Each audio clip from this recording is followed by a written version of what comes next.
Hello there. Good morning. I am in my backyard garden. I'm reading from the Bible. Today I'm reading from the book of Mark, the Gospel according to Mark, and I will read chapter number 5. In chapter 5, it talks about Jesus heals the Gerasene Demoniac, and a girl restored to life, and a woman healed. But before I get started, I do want to talk just a little bit about what you see in the video today. So what you see is the coral-colored flowers. That is a snapdragon. And this snapdragon is one of the plants that is a cold hardy plant.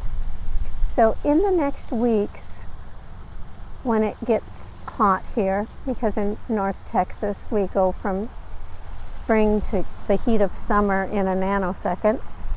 So when it does get hot, these blooms will wilt away. So I wanted to be sure and let you see what the snapdragon looks like in this garden bed. Such beautiful coral blooms. Before we lose it to the heat. And then when we do lose it, we've planted a bunch of zinnias in this flower bed, so they should come up, and then they're very heat tolerant, and they'll last all summer long into the fall until it gets cold. And then this purple plant kind of in the foreground, I can't remember what this one's called, but it's a perennial. And this one comes back each year. Maybe it's a salvia. I'm not sure. I'll have to check to see what that one's called.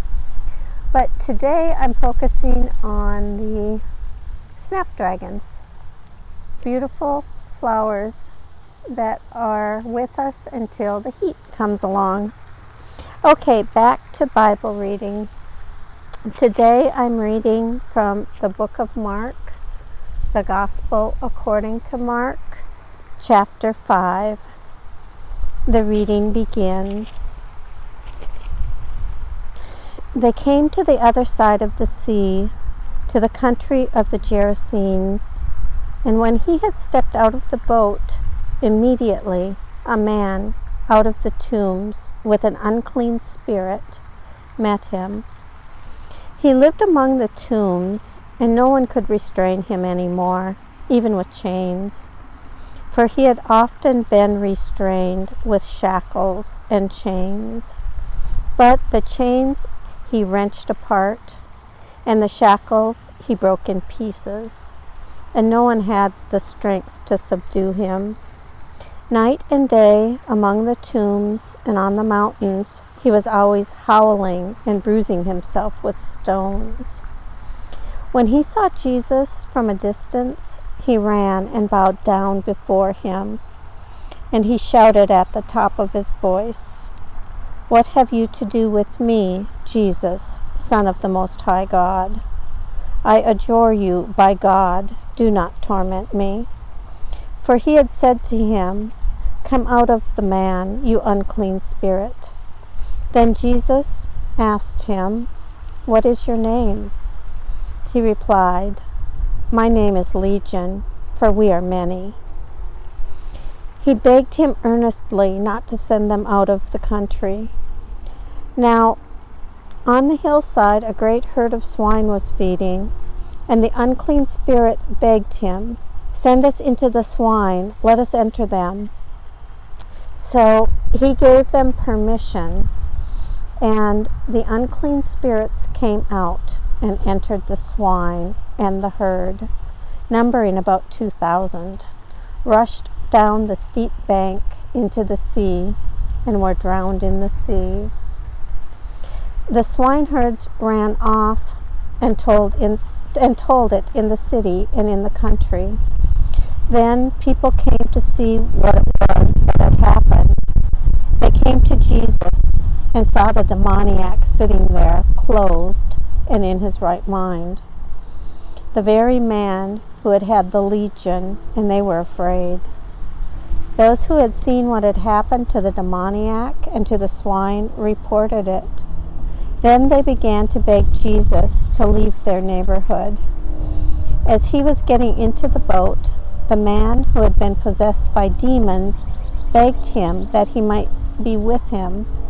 But Jesus refused and said to him, "Go home to your friends and tell them how much the Lord has done for you and what mercy he has shown you." And he went away and began to proclaim in the Decapolis how much Jesus had done for him, and everyone was amazed. When Jesus had crossed again in the boat to the other side, a great crowd gathered around him, and he was by the sea. Then one of the leaders of the synagogue, named Jairus, came, and when he saw him, fell at his feet and begged him repeatedly, "My little daughter is at the point of death. Come and lay your hands on her so that she may be made well and live." So he went with him, and a large crowd followed him and pressed in on him. Now there was a woman who had been suffering from hemorrhages for 12 years. She had endured much under many physicians and had spent all that she had, and she was no better, but rather grew worse. She had heard about Jesus and came up behind him in the crowd and touched his cloak. For she said, "If I but touch his clothes, I will be made well."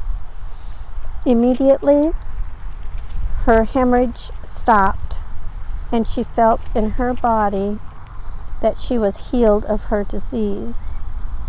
Immediately, aware that power had gone forth from him, Jesus turned about in the crowd and said, "Who touched my clothes?" And his disciples said to him, "You see the crowd pressing in on you? How can you say, 'Who touched me?'" He looked all around to see who had done it. But the woman, knowing what had happened to her, came in fear and trembling, fell down before him, and told him the whole truth. He said to her, "Daughter, your faith has made you well. Go in peace and be healed of your disease." While he was still speaking, some people came from the leader's house to say, "Your daughter is dead. Why trouble the teacher any further?"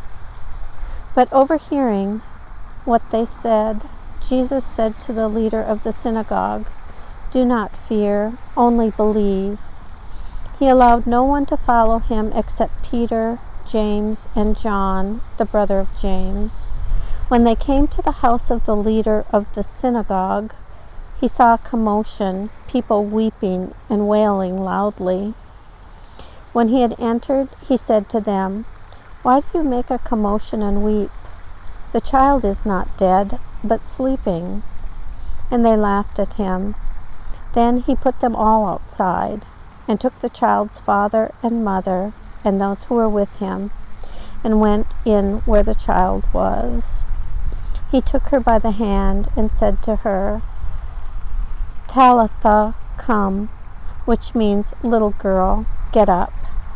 And immediately the girl got up and began to walk about.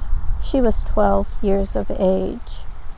At this they were overcome with amazement.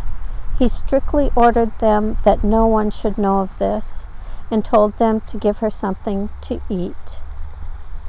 Here ends the reading of Mark chapter 5.